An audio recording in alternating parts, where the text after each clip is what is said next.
Now, I made a post today on my social media, and it was all about the topic of self-doubt.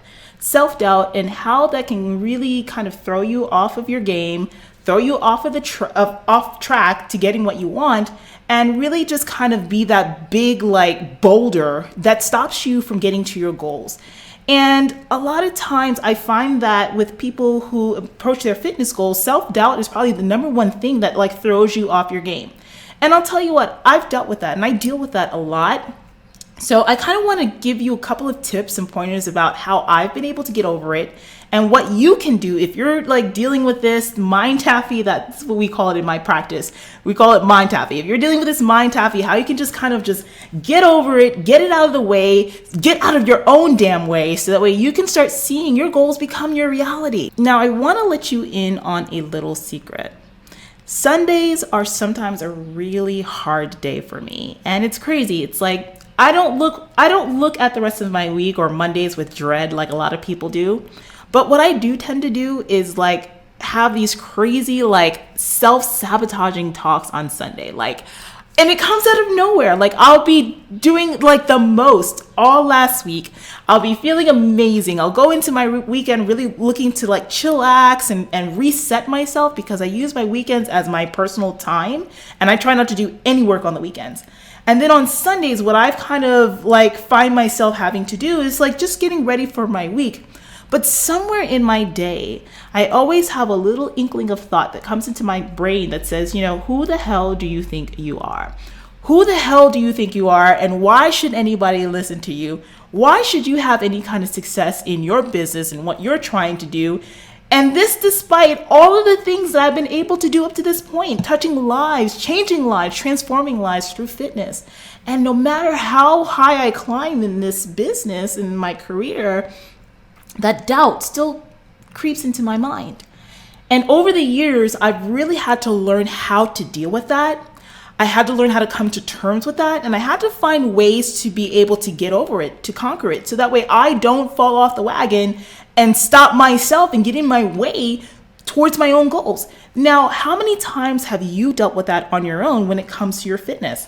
Like, have you ever been in this point, like where things are going really well, you're following your plan, you're doing what you have to do, and then for some reason you sabotage yourself? Like maybe because you failed so many times in the past that you can't really see yourself truly being really successful at what you want. And you start doubting what you're doing, and you start making yourself fall off track for no reason whatsoever. I have clients who have dealt with that. And what I'm going to talk about today is going to kind of help you to get past that and stay on track towards what you want to achieve. Or another thing that happens with a lot of folks is that things will be going well, and then boom, life happens. Something comes up, something throws you off of your groove, and then you start trickling backwards into old habits, and you kind of feel like demotivated. It's hard to get back on track. Your mind isn't where it needs to be, and then you just kind of get the case of what I call the fuck it's. You're just like, why am I putting myself through this when every time I've tried, I've failed in the past? Why would this be any different? And for a lot of you, you're dealing with that, and I'm here to tell you that there are ways that you can even get over that and be successful towards your fitness goals and what you want to achieve. And here's the magic. The thing about it is that when you learn how to deal with this, and for some of you out there, your fitness and actually being able to take control of it, it's probably the number one thing that you probably have not been able to do in the way that you've been able to do with other things in your life. Career is great, education, you've done that. Family goals, you've done that. Relationship goals, financial goals, you've been able to do that. But fitness is that one thing that you cannot control. I'm going to tell you right now, when you start being able to take control of that and you apply some of the tips that we're going to talk about in a moment, it's going to permeate to other areas of your life, because once you're able to get over things that seem impossible, the possibilities of the other things in your life that might be challenging to you become endless. And you start becoming like invincible. You start becoming empowered. And that's why I keep telling you guys, this fitness thing isn't just about the gym.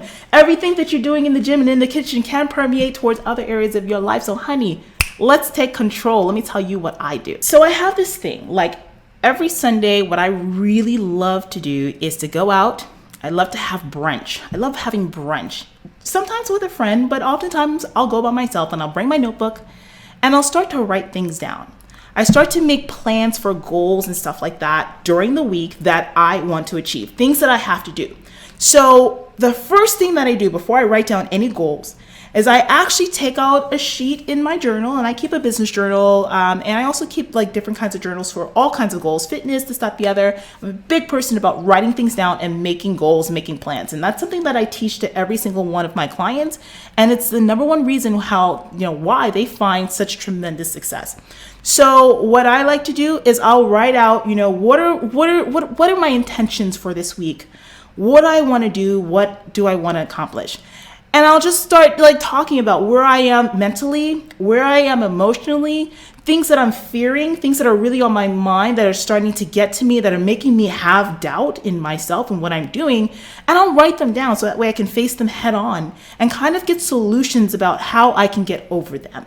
And that in and of itself is one of the best ways to kind of just put it out there and acknowledge the fear, acknowledge the doubt. Don't pretend that it's not there. Instead, you're going to work on ways to kind of put it out there, make it tangible, and then move it the hell out of the way. Very, very important. So once I'm able to do that, then I'll go off and make a list of the things that I want to accomplish. And I always like to ask myself one question. What can I give? What can I give to make an impact on someone else's life in this week? And by me writing that down and making that a part of my goal setting, and this is, the question that works for me. You have to find those questions that work for you, But by me doing this, it gives me a lot more clarity and purpose behind why I'm doing something.